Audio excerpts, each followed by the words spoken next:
3 young men are shown in an office. 2 of them are leaving to grab a beer and invite the other young man to join them, but he turns them down because he has to work late. The young man works till very late and complains of the never-ending work and his loneliness. On his way out of the office, he doesn't notice the traffic light changes to red and tries to cross, but a car hits him. The next scene shows a man holding a child, both of them covered in a blue light. Alright, so we cut to this kid named Shin hiding behind a bush in a forest, totally in hunter mode. Suddenly, a green light glows from his hands, and bam, he zaps some animals and they just drop. The kid jumps up, all hyped, cause he just bagged 2 chickens and a whole boar. He introduces himself. I'm Shin Wolford, 8 years old. And then, get this, he uses magic to make his whole hunt just poof, disappear. Turns out, Shin lives out in the woods with his grandpa, Merlin Wolford. Shin tells us he actually remembers his past life on a planet called Earth, in a country named Japan, but he has no idea how he died. Bummer. He heads back home, and his grandpa, Merlin, is there to welcome him. So, the backstory is, Merlin saved Shin as a baby from a carriage that got wrecked by a demon. Shin makes the animals he hunted reappear with magic, and his grandpa is super proud of his magic skills. Shin explains that, unlike his old world, this one is all about magic, and Merlin has taught him everything he knows. Merlin wants to see what Shin can do and tells him to light up a nearby woodpile. Shin just closes his eyes, pictures a fireball, and then shoots it right out of his hands. The woodpile goes up in a huge blaze, and Merlin is totally blown away. Shin thinks it's awesome that he doesn't have to chant any lame spells to do magic, cause he finds that stuff super embarrassing. Just then, 2 more people show up, and Shin yells in excitement, Granny Melida, Mr. Michel. Merlin tells Shin that it's not all about magic. He also needs to learn about magical gear and how to use a sword. But Granny Melida starts yelling at Shin, asking why in the world he went boar hunting, saying it was way too dangerous. This is Melida Bowen, a friend of his grandpa's who visits a lot. Shin tries to argue, saying it wasn't dangerous because he had the magic gear they made together. But Granny Melida is still worried, insisting that an 8-year-old has no business hunting boars. Merlin tries to chill her out, saying Shin is crazy skilled with magic and knows the forest like the back of his hand. The other guy, Michel Calling, chimes in that he just needs to make Shin's combat training way tougher, and Shin just shouts, no way! Fast forward 2 years, and Shin is now 10. Merlin is taking him on his first demon hunt. Merlin explains that magic is in everything in their world, and all living things can use it, but if they can't control it, they go wild and turn into a demon. He even tells Shin about a time he fought a person who turned into a demon and nearly destroyed a whole country. Apparently, Merlin is still a huge hero over there, so the hunt begins. Merlin teaches Shin how to find a demon using what he calls search magic. He tells Shin to spread his magic out through the forest, and when it touches another magic source, he'll feel it. Merlin warns him, it's tough unless he has perfect control. But before Merlin can even finish his sentence, Shin closes his eyes and just does it. Purple light beams shoot out from him, spreading through the woods. Shin is amazed. He can feel the entire forest, all the living things, and even Granny Melida connected to the magic. Merlin is completely stunned that Shin pulled off search magic on his first try. Suddenly, Shin feels this dark, evil energy nearby. Merlin confirms that's a demon. They rush over and see this giant, wolf-like monster with glowing red eyes and a dark aura. Merlin starts to warn Shin, but before he can finish, Shin whips out his magic sword. His enchanted boots blast him forward, and he just runs at the demon, slashes it in one clean hit, and boom, it's defeated. Merlin is just standing there, jaw on the floor, totally confused. He then praises Shin, telling him he took down the demon perfectly. Shin is just stoked that their hunt was a success. When Merlin asks about the magic in his sword and boots, Shin just awkwardly dodges the question. Later that night at dinner, Merlin is bragging to Granny Melida and Michel about how Shin took down a demonized red grizzly all by himself. Granny Melida is amazed by his insane magic and sword skills. She also gives him props for his enchanting abilities, saying he even knows the original language for it. This makes her wonder if maybe, just maybe, Shin came from another world. Merlin proudly says it doesn't matter where he's from. He's just happy Shin looks up to him as a grandfather. Merlin admits he now thinks of Shin as his real grandson, and Granny Melida smiles, agreeing she feels the same way. The next day, Shin collapses on the ground, exhausted from training with Michel, who's been pushing him way harder since the hunt. Merlin walks up and tells Shin they need to talk. Later, they're sitting under a tree, and Merlin sadly tells Shin that he's not his real grandson, and apologizes for not telling him the truth sooner. But Shin isn't surprised at all, and tells Merlin he already figured it out. We get a flashback showing how Merlin found Shin. He had walked into a field where a demon had massacred a bunch of people. As he was about to bury them, he heard a baby crying. He rushed over, picked up the baby Shin, cast a calming spell, and the baby stopped crying. Back in the present, Shin interrupts and asks if the red grizzly they killed was the one that attacked his parents. Merlin is surprised, and Shin explains he was just hoping it was. He wanted to feel like he got revenge for them. He then asks where his parents were from, but Merlin says their bodies were too mangled to identify. Merlin compliments Shin for being so calm about it all. Shin says it's because he has no memory of his parents, and besides, he happily tells Merlin that he has him as a grandfather. Merlin blushes. Shin adds that he also has Granny Melida and Mr. Michael, so he's never felt lonely. He thanks Merlin for taking him in, which makes Merlin so emotional, he starts bawling his eyes out out, while an embarrassed Shin tries to get him to stop. 5 years later, we're back in Shin's house. A bunch of people are sitting around a table with Merlin, Granny Melida, Mr. Michel, and a now 15-year-old Shin. A guy named Deuxième Uncle Dis is raising a glass, toasting Merlin. They're all there to celebrate Shin's 15th birthday. Everyone raises their glasses. Granny Melida and Merlin get a little misty-eyed, talking about how much Shin has grown. Deuxième asks Shin what his plans are now that he's officially an adult. Shin is totally clueless. He's never even left the forest before. He mumbles something about maybe going into town. Deuxième presses him for more, but Shin just looks confused. Two other guests, a young guy named Siegfried Marquez and a young woman named Christina Hayden, also ask Shin what he wants to do. Christina suggests he could join the Royal Order since he trained with Sir Mitchell, or maybe become a demon hunter. Another guest, Tom Hag, who's a merchant, tells him about the Demon Hunters Society, explaining that hunters get rewards for taking down demons. And Shin is shocked to hear that demon hunting is an actual job. Siegfried adds that he could also sell magic gear with his enchantment skills. Then he makes a kind of sleazy comment about girls and winks at Shin. Christina immediately snaps back at him, and the two of them just glare at each other, with angry sparks practically flying between them. Shin is shocked at the realization that he has to earn money and also learn how to use it as an adult. The merchant, Tom, shouts in utter surprise, realizing that Shin has never gone shopping before. Shin affirms and tells him that he has never gone shopping, which shocks everyone at the table. Granny Melida screams at Merlin as he embarrassingly admits that he forgot to teach Shin common practices, leaving them all in shock. Just then, Shin realizes that he has learned nothing but magic. Merlin says not to worry as he is sure everything will work out. Alright, so boom. Shin's world is totally rocked when he figures out he needs to make money and,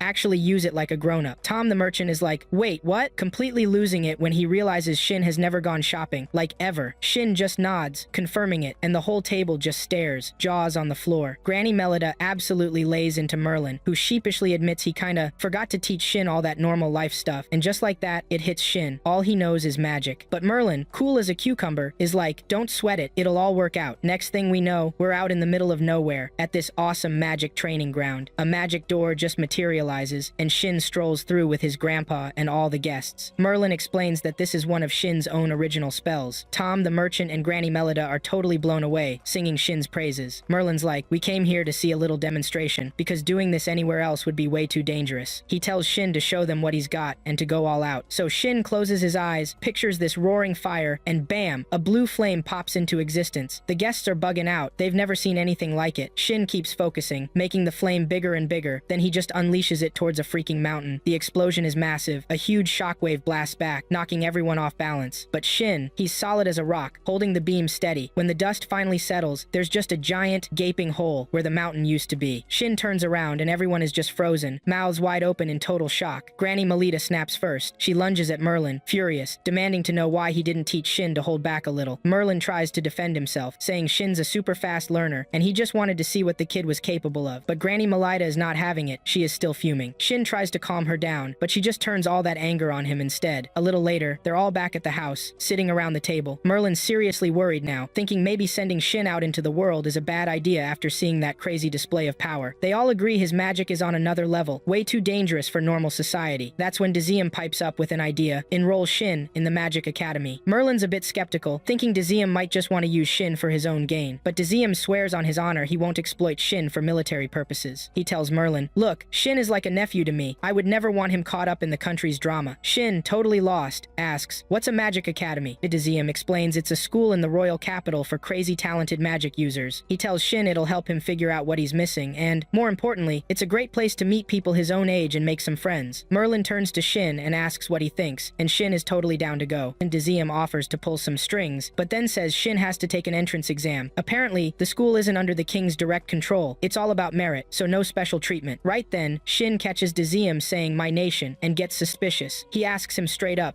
who are you exactly? Deuxième stands up, puffing out his chest, and declares, my name is Deuxième von Earlshide, King of Earlshide. Shin just screams, completely freaking out. Then, Christina drops another bomb. She's part of the royal guard, here to escort the king, and Siegfried chimes in that he's a magician with the court magic division, also on escort duty. Shin is on his feet, screaming again, unable to believe what he's hearing. He cracks a joke at Siegfried, which makes Siegfried fume and Christina laugh, and then those two are at each other's throats like always. As if that wasn't enough, Mitchell casually mentions he used to be the knight commander. Shin's mind is just exploding from all these huge reveals. Granny Melida gives Merlin a dirty look, realizing he's told Shin literally nothing. Shin, still processing, asks Deuxième why a king would be hanging out with his grandpa. Deuxième explains that the demonoid Merlin fought was in his kingdom, Earlshide. It was the first one they'd ever seen. 2 whole squads had already been wiped out trying to fight it. The story flashes back in time, showing a city in flames and a much younger Diziem. With things so bad, the nation had to draft students into the fight. Diziem, a crown prince at the time, ignored everyone's warnings and joined the squad. Just as the demon was about to finish him off, a young Merlin and Melita showed up out of nowhere and took the thing down, saving his life. Back in the present, Diziem finishes his story, explaining how much he's looked up to Merlin and Melita ever since. They both listen, looking pretty proud. He tells Shin that after that battle, they became national heroes, and he's been friends with them ever since, calling on them for advice. He asks Shin, "Now that you know I'm the king, are you going to treat me differently?" Shin's just like, "Nah, you've always just been Uncle Diziem to me." Diziem is super pleased and tells Shin he's the only person he can talk to so comfortably, asking him to never change. Shin agrees, though he's still reeling from the fact that his grandparents were this legendary demon-slaying team. And then Christina hits him with the final blow. They were more than that. They used to be married. Shin is in absolute total shock. Fast forward half a month, and Shin is moving to the capital with Merlin and Melita. He asks Merlin how big their house there is, and Merlin says it was a gift from the country, so it might be a little large. Shin apologizes to Granny Melita for dragging her along, but he's so happy she came. Melita's just like, "I'm fine with it. I don't trust leaving you two alone." So, their carriage gets stopped at the capital gate. A guard asks for their IDs. Merlin and Melita show them, and the guard's eyes go wide. "You're Master Merlin, the wise man, and Mistress Melita, the guru," he yells. Suddenly, a huge crowd hears him and swarms the carriage, all hyped to see their national heroes. Merlin tells the guard to hurry it up. The guard apologizes and asks who the kid is. Merlin introduces him as Shin Wolford, their grandson, and the guard shouts again, even more excited. They finally get to this massive mansion in the capital, and Shin's just staring, amazed at how huge it is. The doors open and there's a whole line of staff in uniforms waiting for them. They all bow, welcoming Master Shin with so much respect, which totally surprises him. A guy introduces himself as Steve, the head butler. A woman says she's Marika, the head maid, and another guy says he's Collar, the head chef. Shin is floored by the VIP treatment, but Merlin and Melita just seem annoyed by all the fuss. Merlin tells Shin to go check out the town while they handle things at the house. So Shin is walking around town and buys an apple. He's so pumped it's the first thing he's ever bought himself. After wandering around for a while, he's getting tired and stops at a corner. That's when he hears a girl's voice. He looks over and sees 3 dudes cornering a girl. She looks super ticked off, trying to get away, but they're just laughing and teasing her. Shin walks right up to them and asks the girl if they're bothering her. "Yes, they are," she yells. The 3 guys turn to Shin, mocking him and calling themselves champions of justice. Shin fires back, calling them villains for preying on girls. The guys all scream in anger, and 2 of them charge at him. Shin easily dodges their punches and takes them both down with a single, devastating blow. The girl runs over to Shin, asking if he's okay. He says he's fine. Just then, another girl shows up and thanks Shin for helping. Shin looks up, and his eyes go from her chest up to her face, and he is completely spellbound by how beautiful she is. "Whoa!" he yells, which totally startles her. "Are you okay?" and she asks. But Shin is completely starstruck. He just shouts, "You are beyond cute." Shortly afterward, they are all in a cafe. The girl who was surrounded by the men earlier thanks Shin for saving their lives. She introduces herself as Maria von Messina, and the other girl says her name is Cecilian von Claude. Shin introduces himself too. Maria grumbles under her breath that if they could use magic, they would have defeated the men easily. Shin asks them if they also attend the Magic Academy. Maria tells him that they'll attend the school once they pass the entrance exams. Shin says that he is also taking the exams. Maria is surprised, and Cecilian mentions that they thought he was a student of night training school. Shin informs them that they'll all go to the same school if they pass the exams, as he cheers them on with a handshake. Maria grabs his hands and jokingly tells him that she is aiming for the top score, so he should look out, which makes Shin laugh heartily as she continues to tease him. Shin then extends his hand to Cecilian, but she shies away from him. Shin thinks he may have been too forward with her. Cecilian stammers shyly as she can't make any words. Maria interrupts and teases her jokingly with a coy smile, and immediately Cecilian quickly stands up, grabs Shin's hand with her eyes tightly closed, and shakes him back. Maria continues to ask Shin questions. He reveals to them that he just arrived in the capital. She excitedly asks if he knows that the wise man and guru also recently returned to the capital, and Shin awkwardly tells her that he heard something similar. This makes Maria think that he is not interested in them. Maria excitedly continues to gush about Merlin and Melita and how they defeated the demon, calling them national heroes. She continues to sing their praises, making Shin embarrassed as she has no idea who he is. Cecilian notices that Shin is unusually quiet and asks if he is okay. Shin figures that Maria must be a huge fan of Merlin and Melita, and Maria is like, "You know it." She tells him all about their grandson, who is also taking the entrance exam, totally gushing over him, and how happy she is that he will be in the same school as her, completely clueless that Shin is that very same grandson. Shin tells them he is gonna bounce after paying for their drinks. Maria and Cecilian try to pay for their own, but Shin just tells them not to worry about it as he walks away. Later, Maria and Cecilian are still talking about Shin. Maria thinks he is super cool and strong, but also humble, and Cecilian just mindlessly agrees with everything she says while her thoughts drift gift back to Shin. Maria jokingly asks if she can have Shin for herself, which snaps Sicilian right back to reality as she screams, "No!" Maria just laughs at her and keeps teasing, since it is pretty obvious Sicilian has fallen for Shin. Sicilian then opens up about how she feels, telling her how Shin makes her heart race, and Maria just looks at her, totally bewildered. So, it is the day of the entrance exam. Shin is shocked to see just how many students are there to take the tests. He cannot wait to pass, mostly because he is hoping to see Sicilian again. He is just kind of talking to himself and staring at the board, when suddenly a voice from behind angrily tells him to move. Shin ignores him, and then this person puts a hand on his shoulder and tries to grab him. Big mistake. Shin instantly grabs the guy's hand, flips him over, and pins his hands behind his back. The young man winces in pain. He begs Shin to let him go, and Shin does, telling him he started it. The guy gets up, all angry, and introduces himself as Kurt von Rietzberg, but Shin could not care less who he is, and just introduces himself back. The people watching start laughing at the whole thing, while Kurt furiously shouts that he is the heir of Rietzberg, but again, Shin does not care at all. Kurt tries to use his name to intimidate Shin, but right then, a voice cuts him off, telling him he will be seriously punished for throwing his authority around the Magic Academy, because that is not allowed. This new guy informs Kurt that it is a royal decree and the law of the land. Kurt bows his head, realizing who he is talking to. Shin has no clue who this guy is, but the dude keeps scolding Kurt, asking if he dares to defy the royal decree. Kurt, now totally intimidated, quickly bows his head in fear. The guy warns Kurt not to disturb anyone else and dismisses him. Kurt just bows and storms off, super angry. The young man then turns to Shin and praises him for how he handled Kurt. He introduces himself as August von Erlshide, or Aug for short. Shin literally shouts when he realizes August is Uncle Dis's son. Everyone, including August, is completely surprised that Shin just called him Uncle Dis's son. August starts laughing his head off, saying no one has ever called him that before. Shin happily tells him that since he is Uncle Dis's son, that makes them cousins. August just laughs and agrees, calling Shin cousin. August cheers Shin on and keeps laughing as everyone just stares at them, totally confused by how casual they are with each other. Off in the distance, Sicilian and Maria are also watching them. Maria is wondering why Shin is talking so casually with August, and Sicilian is wondering who he even is. Just then, Maria spots Kurt and gives him an angry look for even trying to join their school. Up next, the students are taking the written part of the exam. A little later, they are all in the practical examination room, and a female teacher is giving them instructions for the magic test. Shin is super excited, since he has never seen anyone his age use magic before. All the students start showing off their magic power, which honestly is not that impressive, all while proudly shouting their chants and spells. Shin is just dying of secondhand embarrassment as they keep proudly yelling and showing off. Finally, it is Shin's turn. The teacher asks him to keep his power to a minimum and under control. He decides to use his blue flame magic, and everyone is blown away that he can summon magic without even chanting. Shin sends a tiny blue flame flying toward the target, and it causes a massive explosion that sends everyone flying and covers them in dust. The teacher scolds Shin for not using minimal power, but Shin tells her that he was holding back a lot, and that is not even his full power. The teachers all gather to score the students and decide to make Shin the top scorer because of his insane magic. The next day, the results are posted, and all the students are excitedly checking them. Shin and August are both happy because they passed. Shin goes to get his school uniform and textbooks, and a young lady hands them over. She tells Shin that the uniforms are enchanted with defensive magic, and he is not allowed to mess with them. Shin asks if his grandmother Melida can re-enchant it, and the lady says that is fine. So, Shin decides he is just going to re-enchant the uniform himself. The lady then tells Shin to get ready for his speech at the entrance ceremony, since he is the top scorer, and Shin is not happy about it. He asks if August can do the speech instead, but August says it is tradition for the top scorer to do it. Maria expresses her disappointment that she lost the top spot to Shin, while Sicilian just gushes about his incredible magic. Maria tries to push Sicilian to go talk to Shin, but she refuses. Meanwhile, in a dark corner of the school, Kurt is kicking things with bloodshot eyes, furious that he did not make it into the top class. He blames Shin for stealing his spot and vows over and over to make him pay. Later, Shin checks out the enchantment on his uniform and decides to just overwrite it. He literally uses a pencil eraser and starts nullifying the magic spells on the fabric. Then, he overwrites it with a super powerful enchantment. He screams in excitement when it works, and Granny Melida barges into his room to see what all the screaming is about. She is completely shocked when he shows her the uniform. On the day of the entrance ceremony, Granny Melida warns Shin not to tell anyone about his uniform. As soon as the crowd sees Merlin and Granny Melida, they rush toward them, screaming their names in excitement. Shin is waiting to give his speech, but he is super nervous, and August starts teasing him about it, which only makes him more nervous. The new students are brought into a round of applause, and Shin finds out that both Sicilian and Maria are from noble families, though he has a hard time believing that about Maria, which makes her a little angry. The teacher then calls on Shin, the top scorer, to deliver his speech. The second she says his full name, Maria and Sicilian are totally shocked as they finally realize who he is. Shin gives his speech beautifully, while Kurt just glares at him, seething with anger. The students are now in their class, and the teacher,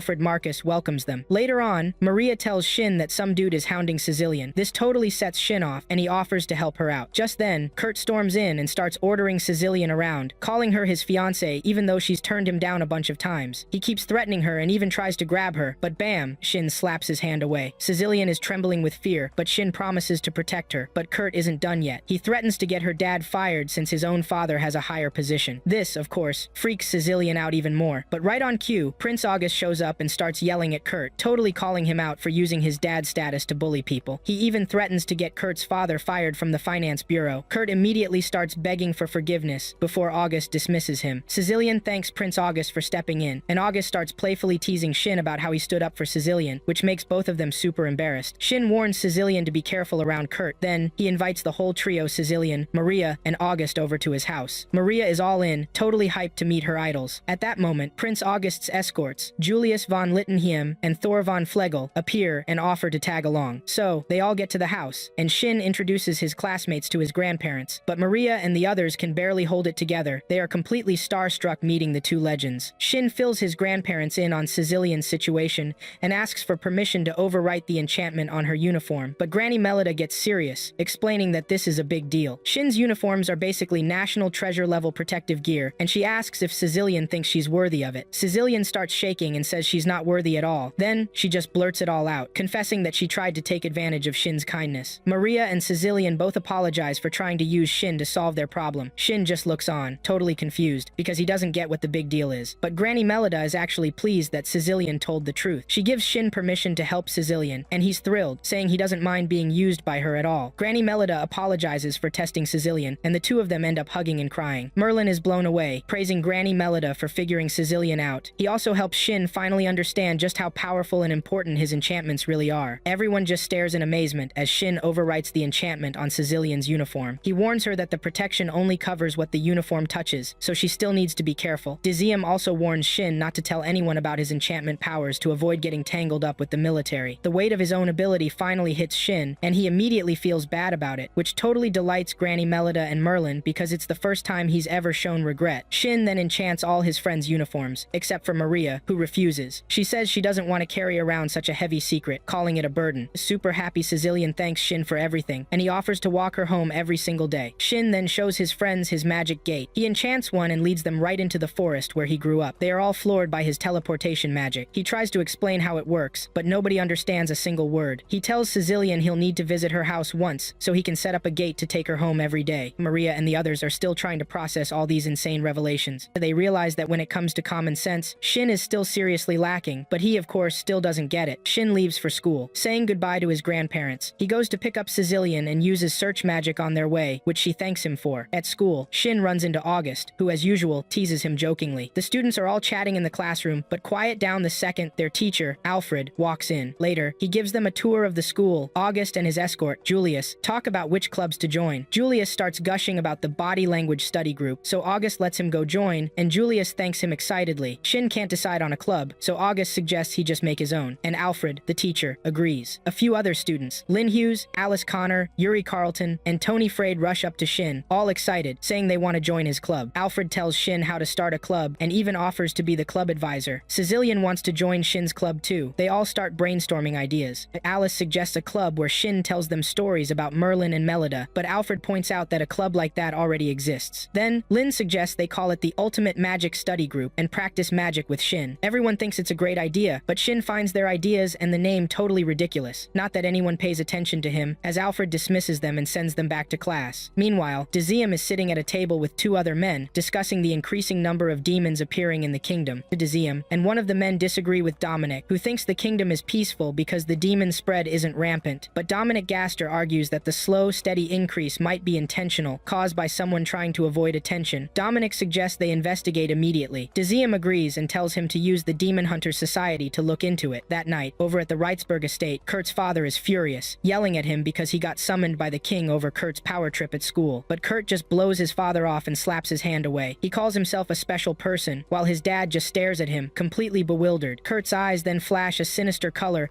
as he keeps blaming Shin for all his problems. His father, unable to stand it anymore, angrily knocks him to the ground and orders the guards to lock him in his room. And the next day at school, August tells the class that Kurt's dad called the school to report that Kurt has been grounded. Shin asks why Kurt acts so badly, and Thor explains that Kurt didn't used to be like this. Thor says he started acting up the moment he began hanging out at Mr. Strom's lab. Mr. Strom is a magic teacher who transferred to the academy, claiming he was exiled from the Empire. August points out that Strom seemed shady from the start, so they always avoided him, even when he invited them to his lab. Thor speculates that Strom might be blind because he wears a patch over both eyes, but he uses some special magic to sense objects and people, which helps him get around. Shin starts to suspect something is seriously wrong with Mr. Strom. Sure enough, Mr. Strom goes to the Reitzberg estate to see Kurt. Kurt's mother welcomes him, telling him how worried she is about her son, and that she has no idea what's wrong with him. She bows her head and starts crying, completely missing the wicked grin on Mr. Strom's face. She begs him to help her son get better, having no clue that he's the one who caused all this. Strom goes to Kurt's room and finds him lying there miserably. He starts making fun of him, then leans down and continues to brainwash Kurt with his magic. Strom unleashes a sinister dark power and starts to hypnotize him. Kurt's eyes turn blood red, like he's in a trance. Mr. Strom leaves the house, feeling satisfied and smiling wickedly. Later that day in the school cafeteria, August tells Shin there's no need for him to be Sicilian's escort anymore, since Kurt is grounded. Sicilian looks disappointed, but Shin still offers to walk with her to school every day, and she excitedly agrees. August, of course, teases them about it, making them both blush. But he adds that it's a good thing Shin is walking the girls home, since bad guys might try to attack them. Shin tells him it's no problem because he can detect anyone with his search magic. They don't believe him, so Shin tells them all about demon hunting and search magic. Thor is still skeptical, so Shin asks him if he's ever hunted a demon before. Thor says no. Shin then explains what a demon's magic power feels like. Lin asks Shin if he's ever hunted a demon, and Shin just casually says yes. The other students are totally shocked because none of them have ever hunted demons. Then Shin drops the bombshell. He hunted and killed a grizzly red demon when he was just 10 years old, and everyone absolutely screams in shock. Later that day, Shin and his friends are walking from class discussing study groups when he suddenly feels a sinister dark power lurking. He turns around in shock to see Kurt discharging fire and bad energy. Kurt immediately attacks them with a ball of fire, and Shin quickly protects his friends with his magic. Shin tells August and Sicilian to channel magic through their uniforms and help him. They quickly subdue the fire, but Sicilian notices that Shin's hand was burned in the fight. He tells her not to worry, and immediately his auto-healing spell kicks in. They realize Kurt is actively trying to kill them. As Kurt starts to burst into purple flames, Shin and August notice that he is not in control. Kurt begins to change into an ugly creature with dark red eyes, and the students are shocked as he transforms into a demon with red sinister energy around him. Shin tells August to leave with the others as he tries to stop Kurt alone, but August refuses. Shin says they will only be in his way of stopping the demon. Sicilian refuses to leave Shin alone, but Maria drags her away. August leaves with the others to go get help while Shin faces off with the demon, Kurt. He charges towards Shin, but he quickly deals it a blow using his blue flame, and Kurt falls to the ground. Kurt angrily stands up and calls out to Shin. Shin is shocked that he can speak. According to his grandfather Merlin, demonoids lose all their senses. Kurt tries to kill Shin, but Shin strikes him with lightning. He then notices that Kurt hasn't been fully demonized. Shin says he can stop Kurt from demonizing by trying to control Kurt's out-of-control magic, but as Kurt starts to gather more magical power to create an explosion big enough to destroy the whole school, Shin acknowledges he must kill Kurt to stop him before he explodes. He charges toward Kurt with his sword and immediately beheads him. Shin feels very sad as he has never killed a person before. His friends rush to his side to check on him. They still can't believe he killed an actual demonoid. Shin wonders if there was anything else he could have done to save Kurt. Next up, we see Mr. Strom standing on top of the school building, looking totally satisfied with his little experiment. Meanwhile, Shin is wondering if it is easy to become a demon, but Thor tells him that only a super high-level magician can pull that off. This gets Shin thinking, and he tells his friends that Kurt's demonization was probably artificially induced, which leaves everyone completely floored. Shin, Maria, Sicilian, August, and his two escorts all head back to Shin's house. When they get there, they see Diziem, the actual king, talking to Shin's grandparents. The king's guard salutes Shin and tells him he is going to receive the First Order of Merit, awarded by the king himself. Shin and his friends are super excited, but Merlin and Granny Melida are not liking this turn of events at all. They remind Diziem of his promise not to use Shin for political stuff. Diziem tells them that the news about the demon's appearance and how it was stopped has already spread all over the kingdom. He assures them that the award is because Shin did the same thing Merlin and Granny Melida did by killing the demon. He goes on to promise them that he will not let anyone exploit Shin. Merlin agrees, but warns Diziem that if he breaks his promise, he and his whole family will just leave the kingdom. Diziem actually bows to Merlin, and Merlin is like, dude, a king should never bow down so easily. Granny Melida still seems really worried about Shin getting into trouble. In the next morning, as Shin is walking Sicilian and Maria to school, people start pointing at him, all full of admiration. Shin is stressing about everyone finding out as he talks it over with the two girls. 3 other girls are watching Shin and wondering if one of the girls with him is his fiancé. Sicilian hears them and turns bright red, but you can tell she is beaming with pride. Shin apologizes to Sicilian for all the attention, but she tells him not to worry about it, which makes Shin incredibly happy. Later, a huge bunch of students surround their teacher, Alfred, wanting to join Shin's club. Alfred makes it super hard for them to join by setting a really high standard. He tells them they will have to write an entrance exam and use other dimensional space magic, which is crazy hard. Then we cut to Deuxième at the round table, discussing the demon's appearance with Dominic and Dennis Willard, the security bureau chief. He tells them about the demon being artificially made. Deuxième basically begs both of them to work together and investigate this whole thing. Later that day in Shin's club study room, two new students, Mark Bean and Olivia Stone, are admitted as new members by Alfred. Turns out, Olivia's family owns a bakery, and she invites everyone to come over. Mark's family makes weapons, and Shin wishes Mark could make him one, but Mark says he is not that good at it yet. Mark praises Shin's blade, but Shin is like, nah, this blade is not special. He says he just uses his magic to make it special when he fights, but he wants to make some improvements to it. Mark offers to try and forge a better sword for him. All the students are super impressed by Shin's magic and wish they could be better. Shin offers to ask Granny Melida to help Yuri practice her magic. Yuri is thrilled and grabs Shin's hand, which makes Sicilian totally jealous. Over at the Rietsburg estate, the security bureau investigators are digging into what happened. They hear that Kurt's teacher visited him right before he turned into a demon, so they decide to look into it. The two investigators, Alt Leckerman and Carlos Bale, show up at Strom's room in the middle school. They notice Strom uses sensory magic, so Alt asks what happened to his eye. Strom spins this whole story about how he was born into a noble family, and during a power struggle, a family member tried to kill him but messed up his eye instead. Strom and Alt talk about Strom's study group and Kurt. Strom makes up a bunch of excuses and pretends to be heartbroken by everything that went down. Alt totally buys it and offers him a position in a specialist group formed to study Kurt's demonized body. Strom agrees to join them. Shin and his friends are having lunch in the school's cafeteria, but Shin is all worried about his sword as he discusses it with his friends. Shin says he wants a thin sword, but he is afraid it might not be durable. Alice just tells him to buy a new sword if it breaks, but he says he does not have enough allowance. Tony comes up with a good idea for the sword, and Mark likes the idea, so he tells Shin to come by his workshop later, and Maria decides to go with Olivia to the bakery instead. Later, the security bureau investigators arrive at the parade grounds. Alt leads Strom underground, and psych, it turns out to be an ambush, as armed guards surround Strom. Alt tells him that he made a mistake earlier by mentioning Kurt's name as the demon, because his name was never released to the public. Strom just laughs wickedly as he realizes it is a trap. Strom confesses that he has been conducting experiments on people as he tries to use magic to escape, and the guards try to stop him. At that exact moment, Shin and his friends are walking down the road, the girls talking and giggling, when suddenly the walls right next to them explode. They rush inside to find Strom standing over Alt's body. Alt tells August that Strom is the culprit and tells him to run. Strom continues to boast about turning Kurt into a demon. Without a second thought, Shin draws his sword and charges towards Strom. Strom quickly realizes that Shin is way stronger than he thought. Shin tries to hit him with lightning, but Strom just floats into the air, which totally surprises Shin, since he has never seen that before. Strom starts making fun of him. Shin uses his magic boots to jump towards Strom, slashing him with his sword. He then uses his blue flame to burn Strom, which makes Strom furious. Strom angrily uses his power to create a massive ball of explosion that knocks Shin down. In the chaos, Strom's eye patch breaks, revealing his red eyes. Shin is shocked that Strom is a demonoid, but with his sense of reason perfectly intact, Strom continues to taunt Shin. Shin angrily attacks him, but he dodges the attack. Strom thinks he has gotten the best of Shin, but Shin surprises him with an attack of high heat rays. Strom does not see it coming as he just keeps talking trash. The rays burn him as he screams in pain and just disappears. Shin's friends are blown away by his magic. He then uses search magic but cannot feel the demon anymore. A man walks in and commends Shin for defeating the demon. Dominic follows behind him and introduces himself as Dominic Gaster, Knight Commander of the Order, Michelle's successor. The first man introduces himself as Rupert Olgren, Captain of the Court Magic Division. Rupert asks how Shin did that magic, and Shin says he just used light from the sun to form a blast of heat rays. The two men are shocked and seriously impressed. Shin goes on to explain how he did it, but then he realizes no one understands what he is talking about again. Shin is still suspicious about how things went down. He does not think Strom has really been defeated. After Maria uses the bathroom at Shin's house, Granny Melida pulls her aside to ask about Shin and Sicilian's relationship. Maria's like, oh, they totally like each other, but they're both too shy to admit it, so they're not dating yet. She keeps spilling the tea to Granny Melida as they watch Shin and Sicilian talking. Maria even says Shin might be Sicilian's first love. Later, as Shin and his crew are walking to Mark's dad's shop, Bean works. Shin is completely zoned out, still thinking about Strom. He tells August he thinks Strom is still alive and just faked his death with that explosion to get away. August gets super serious and tells Shin to get whatever weapon he needs, saying the royal family will foot the bill because Shin is the only one who can take Strom down. They finally get to Beanworks, and Mark is there to welcome them. They spot Olivia there, which is weird since it's so early. Sicilian and Maria immediately drag her off to gossip, giggling the whole way. Mark yells for his dad, dad, the blacksmith Harold Bean. Harold comes out screaming, ready to chew him out, but just then, August introduces himself as the prince. Harold and all his workers totally freak out and drop to their knees. Then, August introduces Shin as the grandson of the wise man, Merlin, and they all just stare, jaws on the floor again. August explains they need a weapon made for Shin, and Harold is all in, saying it would be a huge honor to forge a hero's weapon. The scene flips over to the Blusvia Empire's imperial castle. We see this dude, the Emperor Harold von Blusvia, plotting to attack the kingdom of Earlshede. A middle-aged guy named Zest tells him that demons have shown up in Earlshide, and the Emperor just laughs this evil laugh, and he thinks this is the perfect chance to take over Earlshede, and walks off after totally dissing Zest. Back at Beanworks, Shin lays out all the details for his new weapon to Harold. As they're leaving, Shin offers to buy Sicilian some accessories. Sicilian gets super happy, thinking he means it as a romantic gift, and starts wondering what to pick. But then Shin, completely clueless, says he meant defensive magic accessories. This leaves Sicilian super embarrassed. The rest of the group gets it and points out his blunder to Shin. He finally realizes what he did and tries to apologize. Shin and Sicilian go up to the shop, and Shin apologizes again. He tells her to pick any accessory, and he'll enchant it for her. Sicilian, still a little flustered, tells Shin to choose for her. He picks out this beautiful ring, which makes her really happy. Shin slides the ring onto her finger, and she gets all emotional. She thanks him, and he lovingly takes her hand, saying the ring will keep her safe. Sicilian is just over the moon, blushing like crazy. On the day of Shin's award ceremony at the Earlshede Royal Castle, he is a nervous wreck. A guard tells him it's time, and Shin stands up. The doors in front of him swing open, and a booming voice announces his name. As he walks out, a massive crowd starts clapping and cheering for him. Shin is stunned. He had no idea this ceremony was going to be such a big deal. He kneels before the king. King Diziem praises Shin like crazy for taking down the demon, and puts a medal of honor on him. Diziem then goes on to explain his own history with Merlin and Shin, even telling the crowd about a promise he made with Merlin, which leaves Shin completely shocked. The next day, Shin, Maria, and Sicilian are about to leave his house, but when he opens the door, a huge crowd is waiting outside, cheering and yelling his name. Shin panics and slams the door shut. He says there's no way they can get through that mob, so he uses his gate magic to teleport them to school, and almost lands right in Yuri's chest. Whoops! Tony and Lin are amazed, saying the gate magic is incredible. Shin explains how it works. Lin calls it teleportation magic, but Shin corrects her, saying it's relocation magic, which just confuses her more. But hey, Shin offers to teach them anyway. So, in their study room, Shin tells his friends they all need to level up their skills. They're all for it and ask him what the plan is. Shin wants them to master a specific attack and a defensive magic, and he also plans to enchant defensive accessories for everyone. He starts by checking how much magic power they can control. He tries to explain it, but they're just not getting it. Shin calls on Maria and tells her to put up a protective barrier. She does, but Shin tells her it's way too thin and weak. Next, he has Sicilian activate a barrier using the ring he gave her. She does, and bam, 2 layers of barrier appear, impressing everyone. Shin explains how it works, and they're all blown away. He tells them how Strom used a defensive magic to block his own powerful attack during their fight. Finally, it clicks for them that magic barriers are actually pretty simple to create. Then, Shin decides to show them just a little bit of his own magic control. He closes his eyes, and suddenly this insane beam of purple light explodes around them. They're all mesmerized and totally shocked by Shin's power. After the light show, they literally fall to their knees in awe. Shin tells them they need to learn to control that much magic power, and to do it, they have to practice magic control every single day. They all shout, "Yes, sir," in unison, like their lives depend on it. Back in the Blusvia Empire, we see Strom recovering from his wounds. Turns out, he was the one who sent Zest to spread the news about Earlshide. A young woman named Miria tells Strom that the Blusvia army seems to be quietly getting ready for war. Strom is super pleased with this news. As he and Miria talk, he lets out another one of his wicked laughs, totally thrilled that his evil plans are falling into place. Shin and his friends use gate magic to pop back to his house. They find Merlin and Granny Melida hanging out, and Alice, Lin, and Yuri scream with excitement. Shin tells his grandpa that there was a crowd at the school gate, so they had to use the gate. Merlin just laughs and says the commotion will die down soon. The students tell Merlin that Shin is teaching them magic now. They ask if Merlin taught Shin, and Merlin's like, yeah, but Shin visualizes magic in a totally different way than I taught him. He explains that Shin doesn't just focus on the final result of a spell, but the whole process. Merlin then performs gate magic right in front of them, which surprises Shin, but Merlin admits it was super hard to learn, and that he had to use Shin's own drawings to figure it out. Merlin encourages all of them to work hard, saying they might just be able to pull off some of Shin's crazy magic too. That night, Granny Melida praises Merlin for what he did earlier. She explains that he learned gate magic just so Shin wouldn't feel like an outsider among his friends. Aww! And the next morning at school, the students find Lin covered in bandages from head to toe. She explains that she tried to practice her magic control, but it got a little out of hand. They freak out, thinking she might have destroyed her house, but she reassures them that her dad is a court magician, so they have a special practice room at home. Shin is surprised she does this all the time, and calls her the unbridled magical girl. Lin screams with excitement she loves loves the new nickname. Later that day, Shin heads back to Beanworks. Harold shows him the prototype for his weapon, and Shin is seriously impressed. He takes the sword and pushes a button on the handle, and the blade detaches, and Tony is stoked to see it, since that was his idea. Shin then goes outside to join his friends and brings them all accessories as gifts, promising to enchant them with defensive magic later. They all think he bought them rings, but Shin quickly tells the guys they are definitely not getting rings. August then suggests that Shin's sword design should be used by the military. Shin says Granny Melida would probably never allow it. August clarifies, not the magic enchanted version, just the ordinary sword. Shin thinks it's a good idea, but says since it was Tony's idea, they need his okay first. August then gets serious, saying he's worried a war with the Blusphia Empire might be coming. The Thor and the others start to worry. They'll be drafted if a war breaks out. August tries to cheer them up and tells Shin they won't drag him into it. But Shin looks at them all firmly and says that even if he's not drafted, if any of his friends are in danger, he will absolutely join the fight to protect them. They all smile, feeling totally reassured by their overpowered hero of a friend. At Blusphia Empire base camp, Harold the Emperor is totally losing it, just breaking stuff all over his tent. So, get this. Blusphia had declared war on Earlseed after getting some intel from Zest that demons were running wild over there, and they sent in their troops, thinking the Earlshide Kingdom would be too busy fighting demons to do anything. But surprise, the Earlshide army showed up in full force and totally wiped the floor with them. The Emperor is furious, thinking Zest completely played them. Right then, a messenger bursts in and tells the Emperor that demons are attacking the Blusphia capital, so the Emperor orders a full retreat, telling his soldiers to head home and fight them off. Meanwhile, back at the Earlshead base camp, Rupert and Dominic are chatting about the Blusphia Imperial army retreating. Then, a messenger arrives with some wild news. Demons are blocking their path, preventing them from chasing the Imperial army. Rupert figures it out, saying it looks like the demons are actually helping the Blusphia Imperial army escape. Back in the Blusphia capital, it is absolute chaos. Huge demon creatures are tearing through the city, attacking and killing people. And who do we see strolling through the destruction? It's Strom and Miria, and Strom looks super pleased with himself. Turns out, he orchestrated this whole thing to take over Blusphia. He had already turned Miria into a demonoid, and she tells him she's loving it because she feels so much more powerful. Strom then lays out the rest of his master plan for the Imperial army. Several days later, Emperor Harold finally makes it back to the Imperial castle. He is raging about the demons that have wrecked the capital. His men try to reassure him, saying the soldiers are handling it, but he just screams at them, demanding they get it done before sundown. As his guards leave, the Emperor turns around and sees Strom just chilling on his throne. The Emperor shrieks in terror as Strom magically locks the door and kills him with a single explosive blast. 3 days later, Rupert and Dominic are walking through the Blusphia capital, and the city is a ghost town. It's completely destroyed with no signs of life anywhere. Dominic tells Rupert that a massive number of demons attacked the city, and when the Imperial army returned, they were wiped out too. Suddenly, they hear a voice call out from the fog, and it is Strom. He takes full credit for all the destruction, even thanking them for weakening the Imperial army, which made it way easier for him to attack the capital. Then, Dominic and Rupert are horrified to see that Strom has turned all the remaining people in the city into demonoids. Several days later, at Earlshide Castle, Dominic is explaining their whole crazy ordeal to King Diziem and his cabinet after they manage to escape. They all try to come up with a plan to defeat Strom back at the academy. Alfred breaks the news to the students about the war. He tells them they are going to have joint training with the Knight Training School to prepare for the worst. After class, everyone huddles up to talk about it. Shin notices they all look pretty worried, and they tell him that the students from the Knight Training School are always teasing them and calling them names. Maria is adamant that magicians are way better than knights. Shin tries to calm everyone down, but they point out that his situation is different since he's a beast with both magic and a sword. Then Shin mentions he was trained by a knight, and as soon as he says Mitchell trained him, their jaws hit the floor. Thor explains that Mitchell is a legend known as the Sword Saint, and basically no one is better with a sword than Mitchell Calling. They figure the knight students are probably just jealous of Shin. Later that day, outside the capital's gate, the students are split into groups. Shin and his friends are hanging back and chatting when some knights spot him from a distance and start angrily yelling insults at him. Shin, Sicilian, August, and Maria end up on a team with 4 knights from the Knight Military Institute. The top-ranked guy, Cries Lloyd, the second seat, Miranda Wallace, Noon Curtis, and Kent McGregor. Shin tries to break the ice and asks if they have ever killed a demon before, but they just get mad and call him a show-off. Shin insists he is just trying to get everyone to work together, but the knights keep picking on him until August finally steps in. August is super disappointed in them for refusing to be a team and totally chews them out. He tells Shin not to even bother with the demon hunt, saying the knights will fight the demon without any help from magicians. The knights all agree and just bow their heads in silence. Deep inside the forest, the group of 8 is waiting for their advisor. August mentions that they were sent to a higher risk area because of their skills, so there's a better chance of running into a demon. Just then, a voice calls out Shin's name. He looks up and sees the king's escorts, Siegfried and Christina. Shin begs them to just get along for once, but of course, they start bickering immediately like always. All the girls instantly rush over and start gushing over Siegfried, while all the boys flock to Christina. Sicilian tells Shin that their advisors are pretty popular at school. They all head deeper into the forest looking for a demon. August tells the advisors that the knights will be handling the hunt alone, just like they boasted earlier. Siegfried and Christina think this will be a good teaching moment for them. August is not so sure Maria really understands the point of the exercise, since she hates the knights so much, but Maria assures him she gets it and explains her reasoning. Siegfried teases Maria in a sweet way, which makes her blush, and Shin just feels secondhand embarrassment for him. Suddenly, Shin detects a demon, and Siegfried tells the knights to get ready. A boar demon appears, and the knights charge right at it, but it takes them all down instantly. As the demon charges at them again, Shin whips out his sword and beheads it in a single blow. Christina scolds the knights for being so arrogant, telling them that the demon they just fought was the weakest kind. They all cower in shame. Sicilian goes over to help them, which totally surprises the knights. Noon, Kreis, and Kent start fawning all over Sicilian, which makes Shin super jealous, and August starts teasing him about it. Maria and Miranda are also jealous that the boys do not treat them that way. Siegfried yells for their attention as a whole herd of demons starts heading their way. Two other students stumble upon the group, completely out of breath, and tell them that hundreds of demons are coming. Shin says he will handle the demons alone, so Siegfried tells everyone to get behind him. As the herd charges straight for Shin, he gets ready and starts his visualization. The others are completely shocked to see a tiger demon in the mix, which is known to be incredibly strong, but then Shin unleashes a massive blast of blue flame and kills the entire herd of demons in one shot, leaving everyone else standing there with their mouths wide open. The knights, especially, are more stunned than anyone. Miranda walks over to apologize to Shin for her earlier behavior. She also calls Shin Sicilian's boyfriend, thinking they're dating, which makes both Shin and Sicilian blush and stammer like crazy. The boys who were fawning over her earlier finally realize there is something going on between Shin and Sicilian. The team continues deep into the forest for their training and immediately comes across a bear demon. The magicians and knights work in sync to fight and defeat the demon easily. Shin saves Miranda as he builds a protective barrier over her during the fight. After they kill the demon, Sicilian offers to take care of their wounds using restoration magic. Siegfried and Christina are proud that the team is now working well together. Siegfried is impressed that the other magicians have greatly improved, and Shin tells him about their club where he teaches them magic. Siegfried asks if he can join the club, and Shin agrees, but August cuts in and tells Siegfried he cannot since he is part of the military. It can't afford to let Shin's power reach the military as it could lead to diplomatic issues. August worries that if the other kingdoms find out about Shin's power, it may cause a serious war. Although Shin does not understand why teaching others magic could cause trouble, August says he has warned the others about exposing their magic and warns Shin not to spread his power beyond the study group, so Shin agrees. Siegfried asks August for pointers on how Merlin performs magic, and August tells him by practicing magic control every day. Siegfried does not believe him, so August calls Sicilian and Maria and tells them to show Siegfried their magic control. Sicilian and Maria focus and build a strong magic barrier, making Siegfried amazed as he has never seen magic barriers that thick, but Maria tells him it is thinner than Shin's magic barrier, leaving him in more shock. Siegfried, as usual, praises Maria in the sweetest way possible, making her blush. Shin's team prepares to go back to the gateway of the capital after their training as Miranda walks up and thanks him for his help during the bear demon attack. Shin wonders how his other friends are doing with their training. Next up, we check in on Mark, Tony, Julius, and Olivia with their team on the way to train, and it looks like they are not having any luck working with the knights either. So, Tony and one of the knights, this dude named Julio, totally seem to be enemies from way back. Tony tries to explain that Julio has this whole misunderstanding about him, but Julio just angrily tells the magicians to stay out of their way and rushes off to kill a demon by themselves, but they almost get totally crushed. Of course, Tony and the magicians have to save them and defeat the demon, but the knights and magicians still are not getting along at all. Meanwhile, Alice, Lynn, Yuri, and Thor are all on the same team, and their training is not going well either. The knights on their team just keep tearing them down. When a demon attacks, the knights go off to fight it alone, but, you guessed it, they have no luck. The magicians save the day again, but Lynn kind of loses control and blows up everything around her. Alright, now we are back at the gateway to the capital, and Shin asks the others how their training went. They all tell him it was terrible, all because of the knights. Olivia asks Shin about his team, but Maria and August jump in and start teasing him and Sicilian about their little moment in the forest. Maria tells everyone they still had a good time since Shin was such a big help. This makes Shin feel pretty sad, and he starts to wonder if he has messed up his friends' lives by teaching them such powerful magic that could get them into trouble. But August tells them that after graduation, they will all be put under supervision in a special team because of their awesome new abilities. Shin apologizes to them, but they all promise him that they are happy their future is going to be secure. August and Sicilian try to cheer him up. They all ask Shin to train them even more, and August offers to be the one to keep them all in line. So, a few days later, Shin takes them out to the wilderness to keep training. August gathers the team and gets super serious, saying they are not considered ordinary people anymore, so he is about to drop some state secrets on them. He tells them all about the demonoids taking over the empire and just destroying everything in their their path. He says the number of demons keeps going up every single day as regular humans are turned into demons. Just like what happened to Kurt, Shin starts wondering what Strom is planning to do next. Shin tells the team they need to get even better with their magic, so he suggests a training camp, which gets everyone super excited. They talk about where they could go, and finally decide on Sicilian's family's hot spring area. Later that night, Shin tells his grandparents about the camp. They think it is a great idea, but Granny Melita is not loving the thought of boys and girls staying all alone with no adult supervision. So, she and Merlin decide to go with them to the camp. The next morning, school goes on break, and Shin and his friends get ready to leave for camp, thanking Granny Melita and Merlin for coming along. And on the way, they start talking about Granny Melita's younger days when she used to make enchanted accessories to make everyday life easier. They keep praising her, but Shin just cannot believe it because he knows a totally different side of her. They keep going as Shin and Merlin playfully tease her. Later that evening, Shin feels some demon energy, so they stop the carriage by the side of the road and decide to handle the demons. Everyone wants to fight, but Shin says they will draw straws to see who gets to fight the demons, and Lin wins. Lin faces off with a dozen wolf demons, but she takes them all out in one single blow, and everyone is completely amazed. By night, they reach the city of Claude, a hot spring town. Sicilian leads them to the Claude Manor house where all the servants welcome them. The servants greet Shin and tell him to have a happy life with Sicilian, which leaves both Shin and Sicilian extremely embarrassed. Later that evening, while they are chilling in the men's baths, Merlin thanks the boys for being friends with Shin. August also thanks Shin for treating him like a cousin instead of a prince. They all tell Merlin that Shin is the one who changed their lives. Shin thanks Merlin again for raising him, which gets Merlin all emotional. Over in the women's baths, the girls are talking about their bodies, as Maria and Alice want to know the secret to getting a great body. Granny Melita teases both of them because they have smaller chests compared to the rest of the girls on the team. She tells them to ask Sicilian, Yuri, and Olivia since they have large chests. The girls keep goofing around in the hot spring and talk about Shin's inventions with Granny Melita. Granny Melita thanks the girls for being friends with Shin, but they tell her that they feel lucky to have him because he protects them and teaches them magic. Granny Melita feels really happy and declares that she and Merlin will be training them too, which makes the girls incredibly happy. The next morning, Merlin coaches them on how to practice their magic control and gives each of them pointers. Lin loses control during practice as usual. Granny Melita also teaches them about magic gear enchantment. Shin is pleased that the camp is going well. Shin also teaches them magic under Merlin and Granny Melita's supervision. Shin believes that he also needs to get stronger so he can defeat Strom. Shin is about to try out a new magic spell, so Messina tells everyone to put up a magic barrier to protect themselves. Even though Shin tells them that they'll be fine without it, they don't believe him, and everyone puts up their magic barrier. Shin tries his blue flame magic again, but this time it is more focused and stronger, and leaves a large, deep crater on the ground, leaving everyone stunned as usual. Granny Melita whacks Shin on the head and tells him off for performing such powerful magic. They all talk about Shin's boosted magic, and Maria tells him he was being reckless as usual. As they round up for the day and head back to the manor, August asks Shin to get him to the castle using gate magic so that he can retrieve information on the demonoids. As Shin and August enter the castle through gate magic, they run into Ellie, August's fiancée. Shin is surprised because he never knew August was engaged. Ellie gracefully introduces herself to Shin as Elizabeth von Coralli, second daughter of Duke Coralli and Prince August's fiancée, as Shin thanks her for such a polite welcome. August asks her why she is here, and Ellie bickers with him as she is angry. He left her and May behind to go camping. Just then, a younger girl, May, walks and starts screaming angrily at August for leaving her behind to go camp with Mistress Melita, as she is also a fan. May continues to throw tantrums as she says she wants to meet Melita too. She notices Shin and apologizes as she introduces herself as May von Earlseed, August's little sister. Shin tells May to treat him casually as her big brother, and they get along with each other well. May and Ellie inform August that they will be joining him in camp, but he refuses strongly, so they get permission from Diziem, the king, who tells August to take them along. Shin and August take Ellie and May back to camp through the gate. August tells them to stay safe and not get in the way of practice. Ellie seems annoyed and complains that August gets way too preoccupied with Shin and doesn't have her time anymore. Shin reassures her that nothing is going on between them. August sweetly reassures her and says he is just comfortable around Shin, since Shin treats him as a cousin and not a prince, which calms her down. August says besides Shin likes Sicilian. He advises Shin to ask her out instead of wasting time. Shin says he wants to, but he is not sure how Sicilian feels about him. August guarantees that Sicilian has feelings for him, although Shin is still doubtful as he worries that she might reject him. August says he should have a little courage and tells him to make a move. Now back to the manor, they welcome the new guests, Ellie and May. Ellie mentioned that they were talking about Sicilian earlier. May calls them a cute couple, leaving the two of them embarrassed. Ellie and May introduce themselves to the house, and Shin tells Granny Melita that May is a fan. Granny Melita is delighted to meet a younger child and greets May warmly as they reminisce about when Shin was young. They all continue to discuss and tease Shin playfully, and in the process, Sicilian mistakenly mentions that she would love to have Shin's children, leaving him embarrassed as she also runs out feeling mortified. As Shin realizes Sicilian Sicilian truly has feelings for him, and August eggs him on. Shin follows her outside to talk to her. Shin and Sicilian make small talk outside before they fall into an awkward silence. Shin expresses his feelings for Sicilian and tells her is in love with her. Sicilian likewise expresses her love for him. Shin asks her to be his girlfriend, and she says yes. They stare at each other affectionately and are about to lock their lips when their friends, including Merlin and Granny Melida, fall out from hiding. Turns out everyone followed them outside to see what would happen. Shin and Sicilian are embarrassed. They all talk about the event and tease Shin and Sicilian even more, especially August. The next morning, they were at the beach to continue practicing. Shin gives them a ball, one of his inventions, and they form teams, playing with the ball using their magic as Merlin and May watch them from a distance. They hit and pass the ball using only magic, although Shin did not expect them to get so fired up. As they are playing, Lin loses control of her magic and the ball, covered in fire, flies towards Ellie and May. Merlin quickly dashes in and saves them. Granny Melida is furious with them as Lin and Alice apologize. Merlin lectures them on magic control before sending them back to continue practicing. Back at the manor, the students, including May and Ellie, gather in the same room and talk about their past and how they met each other when they were 5 years old at a coming-out party for children of noble families. Shin tells them he was hunting in the forest when he was 5. August and Ellie talk about how they met each other as the story goes back in time to when they were both 5 years old, and a 5-year-old Ellie walks away from Prince August because she was not interested in being the prince's girlfriend. Now back in the present, August continues to tell them how he fell in love with Ellie. Maria, Alice, and Lynn grumble that they have never been in love and ask Yuri if she has dated boys before, but she avoids their question with a coy smile. They laugh together but then hear Granny Melida approaching, so they keep quiet and hide. Granny Melida opens the door and furiously shouts that everyone needs to go to bed, but she is surprised as she does not see anyone. Shin and Sicilian hide together on the bed with the sheets covering them. Suddenly, Sicilian begins to moan uncomfortably. Shin thinks it is because he may be too heavy and slightly on top of her, but Sicilian gestures to where his hand is, and Shin looks down to see that he has grabbed her bosom without knowing, so he pulls away in shock, raising the covers. Granny Melida misunderstands the situation and reprimands him. The rest of them start to tease Shin and Sicilian playfully as Granny Melida shouts at them. Shin couldn't get any sleep last night because he kept thinking about what happened between him and Sicilian under the covers. So, he runs into Sicilian, and they just stare at each other for a second before dropping a super awkward greeting. Sicilian tells Shin to come with her to get her parents' approval. They pop over to the Claude estate using gate magic. Sicilian apologizes for making him meet her parents so soon, but Shin is like, no, this is a good idea. They head inside, and Shin meets Sicilian's dad, Cecil von Claude, and her mom, Eileen von Claude. Shin is super nervous, but manages to get his courage together and tells them he wants their permission to date Sicilian. To his total surprise, Cecil grabs Shin's hands all excited and thanks him for choosing his daughter. Eileen is way more chill and tells her husband to sit down. She explains to Shin that even though Sicilian is their third daughter, she's still a Viscount's daughter, which means she cannot just date someone without being engaged. Eileen then asks Shin what he thinks about marriage, and get this, Shin says, without even hesitating, that he is ready to marry Sicilian. Eileen congratulates Sicilian on her dream coming true. Later that day, the squad is out practicing their magic, literally blowing up mountains out in the wilderness, which totally shocks Ellie. Shin just tells her they are only warming up. Merlin asks Ellie and May if they want to practice too, but Ellie turns him down. May, on the other hand, is totally delighted and wants to give it a shot. Merlin starts by teaching her a little bit of magic control, and she does it so well that everyone is super impressed. Seeing May do so well totally fires up Lynn's competitive side. She tries to control her magic, but loses it again and gets caught in her own explosion. Granny Melida just laughs at Lynn and teases her and Alice again by making a joke about their small chests. They both glare at May, who runs to hide behind Shin, as August also playfully teases her for siding with Shin. Meanwhile, back at the imperial capital of Blusphia, we see Strom sitting on the throne. He asks his minion, Miria, how his plans are going. She tells him the demons have been attacking caravans on the roads, so most of the cities left in the Empire are now dealing with food shortages, which is making everyone unhappy. Strom is super pleased with how everything is turning out. Alright, back in the wilderness, Shin is about to show off some new magic again. The others start to get worried and throw up a magic barrier. Shin tells them that he is not going to do any dangerous magic this time. They totally do not believe him and put up even stronger barriers. Shin promises them that it is safe, and they argue back and forth for a bit before finally putting their shields down. Shin picks up a stone and starts doing some incredible magic control. He pours magic into the stone, and it starts floating, leaving everyone completely stunned. Shin calls it floating magic and tries to explain how it works, but, as usual, they do not understand a single word he is saying. Then he goes on to perform floating magic on himself, which leaves them even more shocked. He then adds some wind magic to help him fly around. Everyone just stares at him, completely in shock. Shin is really happy with his experiment and tells them he learned it to fight Strom. Sicilian praises Shin, while May begs him to teach her. Maria cuts in and tells May she cannot fly because she is wearing a dress and would show everyone her underwear while flying. Later that night, Sicilian joins Shin as he tells tells his grandparents about their engagement. Granny Melida tells Shin they will have to talk to Sicilian's parents before they make the engagement public. She asks Sicilian to take them to her parents. Granny Melida feels it is only right that they tell the Clodes about Shin's birth secret. They all head over to the Clode estate, where the Clodes welcome them warmly. Granny Melida and Merlin tell them the truth about how they found Shin, and that he is not related to them by blood. She says it would be understandable if they decided to call off the engagement, but Cecil tells them that the reason they approved the engagement was all because of who Shin is as a person and had nothing to do with his background. He adds that it is because Shin truly values Sicilian and always tries to keep her safe. Granny Melida apologizes for misunderstanding them. Sicilian tells Shin how much she loves him, and Shin thanks her parents and promises to always take care of her. He also thanks his grandfather and grandmother for raising him. The next day, the team gets fitted with their new enchanted combat uniforms from Shin. He goes on to tell them all about the enchantments on the uniforms. Shin tells them it is time for some serious combat training and that they will be taking down a catastrophic class demon. Even though they do not think they are ready, Shin assures them that they are and that the uniforms will help. Just then, Ellie walks in with May, who is still throwing a tantrum because she wants to join them. Shin goes inside and brings out one of his inventions, a communication device, which he gives to May to keep her busy and shows her how to use it. The others think the device is fascinating, but Granny Melida gives Shin an earful and tells him to stop inventing dangerous things that could cause wars between nations. The group sets out for their hunt and stops when they start to feel the power of a catastrophic class demon, a giant, lion-like creature. Shin explains their attack strategy and pats Sicilian on the head for her idea, which makes her blush. Shin picks Julius, Yuri, Mark, Sicilian, and Olivia to fight the demon. August is worried because those five are better at support than being frontline attackers. Shin assures him they will do just fine since the plan is to attack from a distance, and even though the demon is powerful, it is kind of slow. The five of them attack the demon and completely obliterate it without leaving a single trace. They still cannot believe they took down such a powerful demon all by themselves. Shin then tells the other six, Tony, Thor, Alice, Lynn, Maria, and August, who all specialize in attack, to each defeat a catastrophic class demon by themselves. They each find a demon and defeat it in one swift blow. After the training, they all talk about the fight and praise each other. They especially give props to Tony for how he used Shin's vibration sword. Shin is super pleased with how strong the team has become. August goes over to tease Shin about his upcoming engagement party with Sicilian. Later that evening, Shin is getting dressed for the engagement party when the door opens. Sicilian walks in looking like an absolute angel, leaving Shin totally mesmerized. They both compliment each other and stare affectionately into each other's eyes before Eileen interrupts and tells them it is time for the ceremony to start. Shin and Sicilian walk down the aisle hand in hand as their family and friends cheer them on. Deuxium, the king himself, officiates the ceremony and proposes a toast as everyone raises their glasses to Shin and Sicilian. The next morning, the team goes back into the wilderness to continue training. They fly around merrily as May, Ellie, and Shin watch them. Shin enchanted their uniforms with floating magic because they couldn't do it themselves. They were only able to control their wind magic to move around with Shin's floating magic. As Shin watches them proudly, May tells him she would like to fly also. She raises her dress and reveals the shorts under the dress, saying she is ready to fly. Ellie is livid and tells her to put her dress down and stop behaving unladylike. Shin calls them back down using another upgraded communication invention of his. They all pause for a second as they talk about August's investiture ceremony coming up soon. And then we cut to the Imperial Castle, where Strom is chilling with his main minions, Miria and Zest. They give him the rundown. The last town in the Empire has officially fallen. Man, Strom's plan was brutal. He had Zest, and the demonoids cut off the food supply to all the regular folks, while the rich and the nobles were just stuffing their faces. This, of course, made the starving commoners super resentful, so they rose up. Then, Strom turned those commoners into demonoids and sent them to straight up massacre the nobles. Miria looks a little freaked out, wondering why he hates the nobles so much. Later, in the throne room, Strom gets all the demonoids together and thanks them for helping him bring down the Empire. Then he drops a bombshell. Overthrowing the Empire was his one and only goal. Now that he has done it, there is nothing more he wants. The demonoids are furious, yelling that he needs to keep going until they conquer the whole world. But Strom is just like, nah, that sounds like way too much work. He tells them they're free to just leave and do whatever they want. Most of the demonoids get pissed and storm out. Strom just tells Zest to let them go. Miria finally asks Strom what his deal is with the Empire, so Strom starts to tell them his story. We flash back 2 years ago to the Stradius territory. Back then, Strom was a totally different dude named Olivera von Stradius. He was a super cheerful guy who worked on the farms with his people and lived just like a commoner. His town was thriving because of him. He was so kind and treated commoners so well that tons of them moved to his town. See, Olivera treated them right because when he was a kid, he grew up where the powerless had nothing and the nobles were total jerks. But one day, he stumbled upon the kingdom of Earlside, where there was no slavery and everyone, even commoners, had a good life. It made him realize that's what the future of the empire should be. Olivera was living happily in his palace with his pregnant wife, Arya. But over at Richmond Ducal's palace, some seriously evil dudes like Harold von Richmond, who later becomes the Emperor of Blusphia, were plotting with other nobles to take Oliveira down. They decided to set a trap for him using some fake policy reforms to get him to the capital. Oliveira gets a letter saying they want to learn from him about how to treat commoners, and he happily agrees to meet them, even though his wife had a bad feeling about it. Soon after, women start disappearing in Stratius territory. The evil nobles send a guy pretending to be a cop to spread rumors that Oliveira was behind it all, selling commoners as slaves. The rumor spread like crazy. After 2 months in the capital, Oliveira decides it is time to go home. Harold knows they have to finish their plan before Oliveira gets back. That day, the fake cop gets some commoners to help him catch the kidnapper. They stage a fake kidnapping and slap Oliveira's family crest on the wagon carrying the kidnapped women. That night, news gets out that the victims were found in Oliveira's wagon. The commoners, who have no idea it was all a setup, go nuts. They decide to take matters into their own hands, marching to Stratius Ducal Palace and setting it on fire, with Arya, Oliveira's wife, trapped inside. She dies in the fire. Oliveira comes home to find his wife dead and his home burning. He asks the mob what happened, and they tell him everything. Oliveira completely denies the accusations, pointing out that the military police would never ask civilians for help, and he would never transport kidnapped people in a wagon with his name plastered all over it. Just then, the mob realizes their horrible mistake and tries to apologize, but it is way too late. Oliveira figures out that Harold and the nobles planned this whole thing. The commoners begged him for forgiveness, but Oliveira had already lost control and started the demonization process. In a fit of pure rage, he creates a massive explosion and completely obliterates the entire town, leaving nothing behind. Right there, Oliveira swears to destroy the empire, the nobles, and all the commoners for what they did. And now, we are back in the present. After hearing Strum's insane backstory, they leave the throne room. Zest and a younger guy named Lawrence start talking about it. Lawrence says what Strum did to the empire was kind of understandable. Zest tells him they need to find a new purpose for Strum, so he gives Lawrence a mission. Go undercover with the demonoids who left and make them attack the kingdom of Swede, a small kingdom near Earlshide. His logic? If a small group of demonoids shows up in Swede, the hero Shin Wolford will definitely show up. They figure if Shin appears, Strum might find a new enemy to focus on. So, Lawrence promises to draw Shin out. Now we are back in Earlshide, and it is the big day, Prince August's ceremony to become the crown prince. He walks out looking absolutely magnificent in his royal gear, and everyone is just in awe. August kneels before his father, King Deuxium, and as the king is reading the oath, a messenger bursts in with terrible news. Demonoids have attacked the nearby kingdom of Swede. The crowd starts to panic, afraid they are next, but August tells them they have nothing to fear because they have a team of fighters trained as demonoid hunters. He calls Shin forward and reassures everyone that together they will go to Swede and crush the demonoids. August finishes his speech, dramatically rips off his cape to reveal his combat uniform underneath, and the others do the same. It looks so cool. August tells Shin to say a few words and put on a good show to calm everyone down. He also tells Shin he needs to come up with a name for their group. Shin starts his speech but totally freezes when he tries to think of a name. He stumbles a bit, then just continues, telling the crowd not to worry, and boldly announces that the ultimate magicians will destroy the demonoids. The people of Earlshede go wild, cheering like crazy. Lynn is literally the only one in the group who actually likes the name. For the grand finale, Shin enchants their gear with floating magic, and the whole team rises into the air as the crowd absolutely erupts. On Shin's command, the team flies off into the sky. Over in the kingdom of Swede, the soldiers get a signal demonoid attack. Everyone starts scrambling to get ready, as hundreds of these things are literally riding up to the city walls. The demonoids are trying to tear down the wall, but the Swede magicians are holding them off with a magic barrier. Big shout out to Shin, because he's the one who enchanted the gear they're using. The soldiers send a message to Earlshide for backup, but they're stressing because just getting the message there will take days. Meanwhile, Shin and the team are flying over to Swede. On the way, they're all discussing the super cringy name he picked for them, the Ultimate Magicians. Classic Shin. As they hit the border, Shin lays out their whole attack plan and starts giving orders. Olivia pulls Mark aside and tells him she'll have his back, but warns him not to do anything too crazy. Of course, Alice and Maria are watching this and feeling totally left out. Then, Thor and Julius decide to twist the knife, adding that they're also engaged, which just makes Maria even more furious. Back in Swede, things are looking bad. The demonoids have broken through the walls and are just wrecking everything. We see these two dude demonoids about to take out a woman and her kid when bam, Shin shows up out of nowhere and smacks one of them down. The second one tries to challenge Shin, but he gets absolutely obliterated in a single blast. Shin and Thor tell the woman they're reinforcements from Earlshide and get her and her kid to safety. Then August steps up and gives this epic speech to the people of Swede. He promises them that he and his team will drive out every last demonoid. He even calls out the demons, telling them to either get lost or face Shin's wrath and get totally wiped out. The crowd goes wild, cheering like crazy. Shin tells Sicilian to stay behind and help the wounded, and she tells him to be careful before running off. And who do we see lurking in the shadows? Lawrence, spying on Shin to figure out just how powerful he really is. Alice and Lynn are paired up and on the hunt. They find a demon, and he just laughs, calling them little girls. Alice gets super angry and tries to rush him, but Lynn stops her. Lynn's like, like, "Hey, don't get so worked up or you'll mess up." Alice promises to stay calm, but when she turns back, Lynn has already killed the guy, cold. Just then, they hear a scream and run to help a soldier. A demonoid is about to blow the guy up, but Lynn and Alice throw up magic barriers and block the explosion. This demonoid also calls them little girls, which sets Alice off again. This time, she just roasts him with a giant ball of fire. They help the soldier up, trying to get him to Sicilian, but he's all embarrassed and says he's fine, then takes off on his own. Feeling hyped, Alice and Lynn get right back to demon hunting. The demonoids are still pushing forward, taking out more soldiers. Thor and Julia's team up against one of them, and they are not messing around. They work together, wounding him badly with slashes to his thigh and neck. Thor asks the demonoid why regular people from the Empire would turn into monsters and kill everyone. The demonoid just yells back, full of rage, about how the nobles starved them and took everything, leaving them with nothing but pure hate. Julius finishes him off and swears he'll end all of them. Elsewhere, two demonoids are having a good time after killing a bunch of soldiers when Yuri shows up. She completely freezes one of them solid with her magic. The second one tries to attack her, but Tony swoops in and slashes him, killing him instantly. Nice combo! Over at the aid station, two more demonoids try to attack, but run straight into Mark and Olivia. One tries to go for Mark, but Olivia just drops a massive rock on him, crushing him flat. As the second one charges Olivia, Mark incinerates him with fire before he can even get close. But wait, the first guy gets back up, so Olivia and Mark just double team him with magic until he's down for good. Inside the station, Sicilian is a healing machine, using her restoration magic on the injured and telling everyone else what to do. Shin, meanwhile, is taking on dozens of demonoids all by himself. He basically tells them to come at me, but they're no match at all. He wipes them out with a single massive blast. Lawrence is still in the shadows, watching in total amazement, wondering where Shin gets all this insane power. He remembers something Strom said about Shin and starts questioning if the guy even has a single weakness. As August and Maria are wrapping up their hunt, the leader of the attack, a demonoid named Fabro, shows up. He starts talking trash, threatening them and promising to take Prince August's head and make the ultimate magicians run away. August is like, "So, you're the leader?" And when Fabro says yes, August promises him he'll meet the same fate as his buddies. Alice tries a sneak attack with an explosion, but it does absolutely nothing to Fabro. They trade some more words, with Fabro just making fun of her. Then, Fabro charges and hits her with everything he's got, but Alice doesn't even flinch, which completely confuses him. Alice smirks and admits that if it weren't for her enchanted uniform, her bones would be dust. Suddenly, Fabro grabs her wrist, flips her, and slams her through a wall. It collapses on top of her, and August screams her name, totally freaking out. But then, Alice just rises from the rubble. Fabro is shocked for a second, then realizes her uniform is enhanced with magic. He spots a bruise on her cheek and gets an idea. He needs to hit a part of her body that the uniform doesn't cover. Alice blasts Fabro with two huge explosions, but again, nothing. August figures it out. Fabro has a magic gear powered by Shin's barrier magic. Fabro brags that he took it off a dead soldier and thought it might be useful. Time for the finale. Alice and August unleash everything they have on Fabro. He puts up the barrier, but they don't stop, launching attack after attack until the barrier shatters, leaving him wide open. While Alice keeps him distracted, August gets behind him and blows a hole straight through his chest, killing him instantly. August gives Maria props for her support, and she happily says Shin and Merlin trained her well. As August picks up the broken magic gear, he feels a little sorry for the commoners who became demonoids, saying their lives would have been so different if they'd been born in Earlsheed instead of the Empire. Back in the castle, the King of Swede is with Merlin and Granny Melida, sighing in relief now that the fighting is over. Merlin and Melida comment that they didn't even need to step in because the kids handled it so well. Lawrence is looking at all the destruction caused by the ultimate magicians, talking to himself. He's shocked that they're all just as powerful as Shin. But it's not over yet. Outside the walls of Swede, Zest is worried, realizing he seriously underestimated Shin's power. He begs Miria to help Lawrence and the other demons retreat. Just as the soldiers are standing guard, a massive explosion rips through the main gate, completely destroying it, and walking out of the fiery smoke, looking absolutely furious, is Miria. More wounded people are brought into the aid station, and Sicilian continues to heal them, but it drains her out. As she heals the last person and decides to rest, a woman rushes in begging Sicilian to save her husband. Her husband is badly injured and coughing up a lot of blood. Sicilian rushes in, and the woman begs her again to save him as she starts performing healing magic on the man. Meanwhile, Miria is still on the attack, and Shin can feel this crazy energy from a distance, wondering what kind of magic it even is. Miria tries to take out more soldiers, but bam! Alice and Lynn jump in, throwing up a magic barrier to protect them and telling them to get out of there, like, right now. Shin and Lynn then square up with Miria, but they figure out pretty fast that she's no match for them. Just when Alice thinks she's got Miria cornered, Miria pulls a fast one and attacks her from behind before Lynn can even shout a warning. Alice hits the ground hard, but luckily her uniform is tough enough to protect her. Lynn and Alice just keep hammering Miria with attacks. But then, out of nowhere, Miria grabs Alice and yanks her arms behind her back, locking her in place so she can't move at all. Over on the other side of the battle, Lawrence sees that Zest sent reinforcements and calls for the remaining demonoids to retreat, but they're not listening and decide to stay and fight. So, Shin just starts raining absolute down on them, and suddenly, they're all scrambling to get away. They start jumping over the walls to escape, but Shin is like, nope, no one is getting away, and keeps blasting them with those blue flames, taking out a whole bunch of them right on top of the wall. But then, a group of demonoids leaps over the soldiers on the wall, and Shin almost fries them but stops his magic just in time so he does not hurt his own allies. Suddenly, a huge explosion goes off somewhere else, and it completely grabs Shin's attention. Yuri and Tony see Miria has captured Alice, and they immediately jump in to help. Yuri hurls a massive fireball at Miria, but she just shoves Alice and sends her flying right into the path of the attack. Alice manages to throw up a barrier to save herself, but she still smashes into Yuri, and they both go down. Then, Miria takes out Tony with a single blow, sending him crashing into a wall. Lynn tries to attack Miria again, but she gets caught between two giant rocks and passes out, which makes Alice absolutely furious. As Miria goes to finish off Tony, Alice puts up a barrier in front of him, leaving herself wide open. Miria seizes the opportunity and impales Alice to a rock, and she passes out too. Miria then moves to finish off Yuri, but a voice stops her in her tracks. She turns around, and who does she see? It's Shin. He looks around and sees all his friends battered and beaten, and you can just see the rage building up inside him. Lynn, barely conscious, warns Shin that Miria is not an easy opponent, but he just reassures her that he will be fine. Shin tells Yuri to take care of everyone else while he handles Miria, and so the fight begins. Miria lunges at Shin, but he effortlessly throws up two barriers to block her, leaving her completely stunned. Shin almost slices her with his vibration sword, but he just cuts her dress open instead. Miria gets a little spooked, realizing that if she hadn't been super fast, he would have cut her for real. She now knows that Shin is a seriously powerful opponent. Just then, August and the rest of the crew arrive to help Shin out, and Miria sees this as her chance to bail. Shin realizes what she is trying to do and tells them to stay back, but it is too late. Lawrence jumps in and plants these sharp glass-like things all around them, trapping them in a circle. Miria immediately starts raining down explosive magic balls on them, but Shin leaps into action and uses all of his power to create a massive barrier, protecting all of his friends. When the smoke from the explosion clears, Shin sees that Miria and Lawrence have already taken off. He breathes a sigh of relief, glad that all his friends are okay. They start talking about Miria, and Shin says he is just thankful that Strum did not show up because they would have been completely goofy. He is also really worried about Sicilian. August tells the team to stay sharp and be on the lookout for more demons. As the demons retreat, Miria tells Lawrence that Zest sent her to help them escape. Lawrence is super mad that they lost so many demonoids and totally underestimated Shin and the ultimate magicians. From a distance, Strum watches the whole retreat go down. It looks like Shin's arrival has given him his purpose back. Shin and August head straight for the aid station to check on Sicilian. They run into Mark and Olivia, who tell them they defended the place from some demon attacks earlier. August tells them to round up the rest of the team so they can help with the healing. Back inside, Sicilian is still desperately trying to heal that one badly injured man from before. She is pouring all of her magic into him, but nothing seems to be working. In tears, Sicilian starts ripping off her uniform, exposing her bare skin. She tells the man's wife that her uniform has special magic that can help her husband, but before she can pull it off completely, Shin appears right behind her and quickly pulls her clothes back on. Through her tears, she tells Shin that she has tried everything, but she just cannot save the man. Shin gently tells her that the magic in the uniform cannot heal that kind of injury. Sicilian looks completely defeated, but then Shin promises her that he will heal the man. Shin starts performing his healing magic, and in no time at all, the man is completely healed. August is just standing there, totally astounded, realizing he might never be able to compare to Shin's level of magic. Sicilian, still feeling down, thanks Shin, but he tells her that her magic is what kept the man alive long enough for him to get there. He says her magic healed a ton of people that day, and tells her to look up. Sicilian raises her head and sees a huge crowd of people she had healed earlier. They all start thanking her, calling her a saint. Seeing this makes Sicilian incredibly happy. Later on, August and King Swede are talking about the demonoid attack. August tells the king about Strom, but he cannot figure out why Strom would be attacking their kingdom. He explains that Shin beat Strom once before, so Strom must see Shin as a major threat, and he suspects something bigger is coming. King Swede agrees that they need to be more vigilant. August then suggests an alliance between their two kingdoms, Earlshide and Swede, to fight off the demons, and the king says he will think about it. August tells the king he will be holding a big meeting soon to discuss the alliance. The team gets together and discusses everything that happened, and Shin and August agree to protect the world together. August asks the others to join them on their mission, and of course, they all say yes. The team uses a gate magic portal to travel back to Earlshead. As soon as they arrive, they are greeted by military soldiers. The news of their return spreads like wildfire, and the entire kingdom of Earlshead celebrates their victory. Ellie and May rush in and give August a huge hug, welcoming him back. The king, Diziem, along with Merlin and Granny Melida, also come to welcome them home. Merlin and Granny Melida tell them how brave they were. Ellie keeps hugging August super tight, accidentally squishing May in between her. Well, her large bosom, May starts grumbling while Alice and Lynn comment on how big Ellie's chest is. August tells his father he has something important to report, and they head to the throne room. He tells Diziem about the alliance and his plan to work with other nations. Diziem trusts August completely and puts him in charge of all all the negotiations. Shin also asks his grandparents for permission to go, and they let him travel with August, Ellie, and May immediately demand to join them, but August is having none of it and strongly refuses. Shin tells him it is okay for them to come along, and the rest of the ultimate magicians promise August they will protect Ellie and May, so he really has no choice but to agree. Later that night, in the Empire's throne room, Strom is chewing out Zest, Miria, and Lawrence for making fools of themselves by going after Shin, especially after he warned them not to. Zest apologizes, but Strom actually commends them, saying it was fun to watch, even though they should have tried harder to win. Zest is secretly pleased, because his whole plan to use Shin as bait to draw Strom out worked perfectly. Strom then asks Miria about their other plans, and she tells him she is still working on it. The next morning, King Diziem sends August and the ultimate magicians off on their journey. Shin activates their floating magic, and they all take to the sky. August carries Ellie in his arms as they fly off. Ellie tells him he seems so much happier ever since he met Shin, and they continue to chat as they fly away.